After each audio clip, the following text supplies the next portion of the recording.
আজকে আমাদের যে উপদেষ্টা মণ্ডলীর বৈঠক ছিল সেখানে সবচাইতে বেশি গুরুত্ব দিয়ে আমরা আলোচনা করেছি সাম্প্রতিক যে বন্যা পরিস্থিতি সেটি এবং এইটার ব্যাপারে আমাদের সরকারের কি করণীয় এবং এই বন্যা পরিস্থিতিতে যারা পড়েছেন যারা ভুক্তভোগী তাদের জন্য আমরা কি করব, সরকারের মধ্যে আমরা কেমন করে সমন্বয় করব, একই সাথে এই বন্যার কারণ কি, ভবিষ্যতে এই রকম বন্যা যেটা বলা হচ্ছে যে ফেনীতে এক রকমের নজিরবিহীন সেটা এড়িয়ে চলতে আমরা কি করতে পারি, এসব নিয়ে আলোচনা হয়েছে।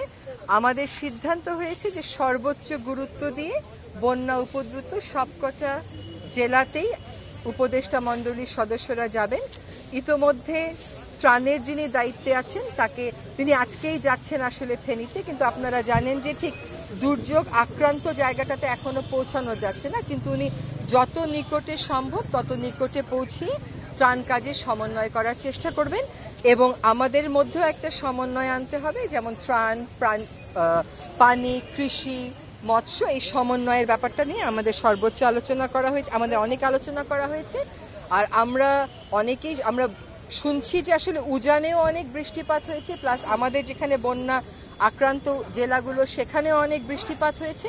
তো এই ধরনের ফ্ল্যাশ ফ্লাডগুলোর ক্ষেত্রে কি ধরনের আগাম সতর্কতা আমরা পেতে পারি, আমাদেরকে আগাম সতর্ক করা হয়েছিল কিনা, ভবিষ্যতে এই ধরনের পরিস্থিতি এড়াতে রাষ্ট্রগুলো কিভাবে কাজ করতে পারে, কি সুনির্দিষ্ট পদক্ষেপ নিতে পারে, সে বিষয়ে কথা বলতে আজকে আমাদের মাননীয় প্রধান উপদেষ্টার সাথে ভারতীয় রাষ্ট্রদূতের এখন একটি বৈঠক হবে। এটা হলো বন্যা পরিস্থিতি এবং এখানে বলা হয়েছে যে যতক্ষণ পর্যন্ত বন্যা উপদ্রুত সকল মানুষের ক্ষয়ক্ষতি ঠিক করে নিরূপণ করা না হবে এবং যতক্ষণ পর্যন্ত এটার পুনর্বাসনের পূর্ণ ব্যবস্থা না করা হবে, এটা সবসময় আমাদের নজরদারিতে থাকবে। 2 নম্বর যে বিষয়টা নিয়ে আমরা আলোচনা করেছি তা হচ্ছে যে আহত এবং নিহত যারা আছেন এই গণ অভ্যুত্থানে তাদের ব্যাপারে একটা ফাউন্ডেশন হবে, এই কথাটা আমরা আপনাদেরকে আগেও বলেছিলাম। এই ফাউন্ডেশনের ব্যাপারে সিদ্ধান্ত হয়ে গেছে। এই ফাউন্ডেশনের প্রধান হিসাবে আপাতত থাকবেন আমাদের মাননীয় প্রধান উপদেষ্টা এবং এইখানে ফাউন্ডেশনের অন্যান্য সদস্যের মধ্যে গুরুত্বপূর্ণ পদে থাকবেন যারা আসলে আহত নিহত হয়েছেন, ক্ষতিগ্রস্ত হয়েছেন এমন পরিবারের সদস্যরা। কোয়ালিটি সম্পন্ন আন্তর্জাতিক মানের still bar CSRM, committed for better still. ফাংশনটা হবে মূলত যে যারা আহত নিহত হয়েছে তাদের চিকিৎসা, পুনর্বাসন, একই সাথে এই গণ অভ্যুত্থানের স্মৃতিটা ধরে রাখা, যাতে প্রজন্ম থেকে প্রজন্ম জানতে পারে যে আসলে কি হয়েছিল।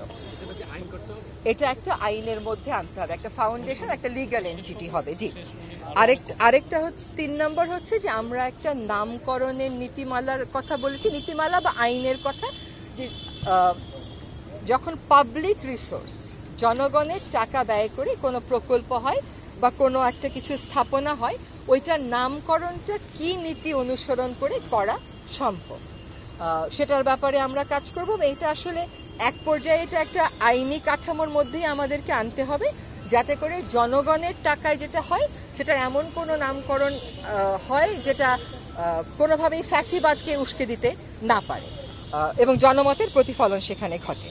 আরেকটা বড় সিদ্ধান্ত হয়েছে যে আমরা একটা কমিশন করব, সেই কমিশনটা হচ্ছে কমিশন অন এনফোর্সড ডিসঅ্যাপিয়ারেন্স, মানে যারা বিভিন্ন সময়ে গুম হয়েছেন সেই গুমের কারণ কি, কারা তার জন্য দায়ী, সেই জিনিসগুলো তদন্ত করে দেখবে। এই কমিশনটা হওয়ার ব্যাপারে আজকে একটা নীতিগত সিদ্ধান্ত হয়েছে। আর আরেকটা সিদ্ধান্ত হয়েছে যে আমাদের স্বরাষ্ট্র উপদেষ্টা মহোদয় উনি কয়েকজন আমাদের অন্যান্য উপদেষ্টা এবং দেশের আইন বিশেষজ্ঞদের সাথে বসবেন, যে আইনি প্রক্রিয়াগুলো শুরু হচ্ছে, বিভিন্ন অপরাধে যারা অভিযুক্ত হচ্ছেন সেই আইনি প্রক্রিয়াগুলো পরিচালনা করার ক্ষেত্রে সর্বোচ্চ স্বচ্ছতা কিভাবে নিশ্চিত করা যায় এবং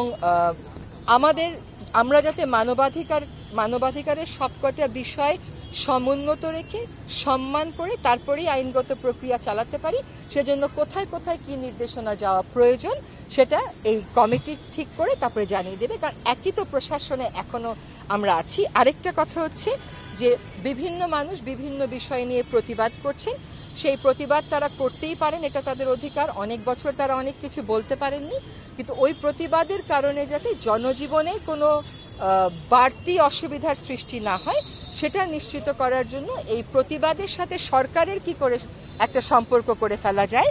প্রতিবাদটা কোথায় হলে কেমন করে হলে ভালো হয়, অনির্দিষ্টকালের জন্য না করে কিভাবে করে যারা প্রতিবাদ করছেন কোনো একটা বিষয়ে তাদের মুখপাত্রের সাথে সরকারের মুখপাত্র বসে পড়তে পারেন এবং এটার একটা সমাধানে যেতে পারে, সেটারও একটা উপায় বের করা হবে। এই স্বরাষ্ট্র মন্ত্রণালয় যে মিটিংটা করবেন কয়েকজন উপদেষ্টা এবং অন্যান্য বিশেষজ্ঞদেরকে নিয়ে, সেটার মাধ্যমে। আরেকটা বিষয় যেটা আলোচিত হয়েছে যে আমাদের কোস্টাল ফিশারিতে আপনারা জানেন অনেক বিদেশি ট্রলার ঢুকে পড়ে, সেটার ব্যাপারে কোস্টগার্ডকে বলে দেওয়া হবে যাতে করে আমাদের যে কোস্টাল ফিশারি সেখানে আমাদের মানে বিদেশি কোনো অনুপ্রবেশকারী আসতে না পারে, আমাদের এই ফিশারি সমুন্নত থাকে।